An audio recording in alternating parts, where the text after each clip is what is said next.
What up, you guys? My name's Porter Hawks. I'm a freelance cinematographer and DP, and this is my FX3 rig. We're just gonna jump straight into it. Right here is my fully built out FX3. This is the rig I'm typically using for corporate interviews, commercial talking head content, and handheld work.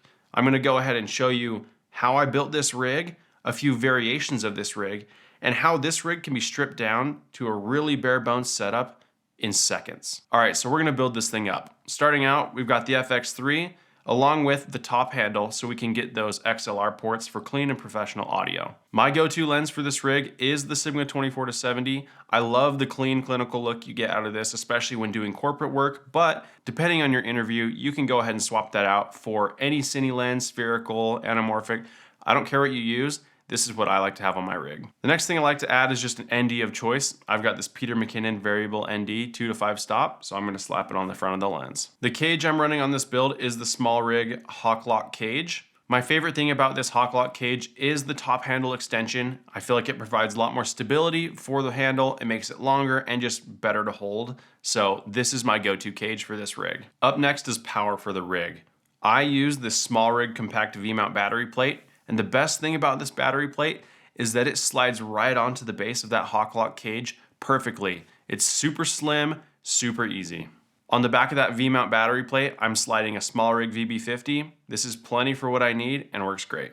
Up next, I'm gonna screw in a small rig cheese plate to the bottom of the V-mount battery plate. This just allows for a lot of flexible mounting and rig options, and I really like using this cheese plate because it's thin and gives me a ton of modularity. Once the cheese plate is attached to the V-mount battery plate, I'm just gonna screw on these two 15mm rod clamps, and obviously these are to secure some 15mm rods. I'm using 12-inch rods, but you can use whatever fits your rig. Next, I'm sliding my Nicey Rig 15mm rod base plate onto the 15mm rods. This just provides a good mounting point for my tripod plate and provides a super stable foundation. We're gonna move up to the top handle and I'm gonna throw on my Sennheiser MKE 600 shotgun mic. I love this mic. I'm always running it as a shotgun when I'm doing handheld, but for interviews, I'm typically booming it up overhead to get that really nice, clean shotgun audio. And I'm really big on cable management, so I got this right angle XLR cable off of B&H and I was able to cut it down and solder it to a smaller length so it runs really clean, is out of my way when I'm operating the camera, and looks really great in my opinion. You'll notice that my top handle probably looks a little different than yours, and that's because I'm running the Camera Foundry XLR top mount on here. What this does is it relocates the shotgun mic port and allows for a little cheese plate on top. And I've put a cold shoe on here, and I'm just gonna slide my Hollyland Lark Max 2 receiver into this cold shoe, which makes it super easy because both of my audio solutions, my lavs and my shotgun, are right there located on the top handle. I can plug my lavs into the 3.5mm headphone jack on the handle itself. I can plug my XLRs into the handle, and then when I need to, I can just pull the handle off and there goes all my audio solutions. So I really would recommend picking up this XLR top mount from Camera Foundry. It's just a few bucks and it really changes the game in terms of keeping your rig clean, making it nice and easy to use. Now the reason I'm running both my lav mics and my shotgun mic on this rig is for redundancy. Whenever I'm doing interviews or really any audio capture, I always try my best to have two sources of audio. So with just this top handle, I get 4 channels of audio. I can have 2 people on lav mics and a shotgun, and I can choose what I want. You know, if the shotgun mic fails from the boom, then I have audio from the lav mics. So redundancy is huge, and that's what this top handle audio setup allows me to do. Now that we've got most of the rig set up, it's time to throw on the job-specific tools.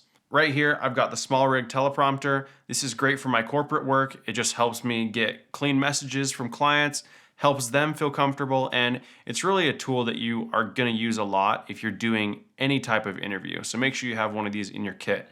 It just attaches with this little 15mm rod adapter. You can throw this little rubber boot over your lens and just bring the teleprompter itself up next to your lens and attach the boot.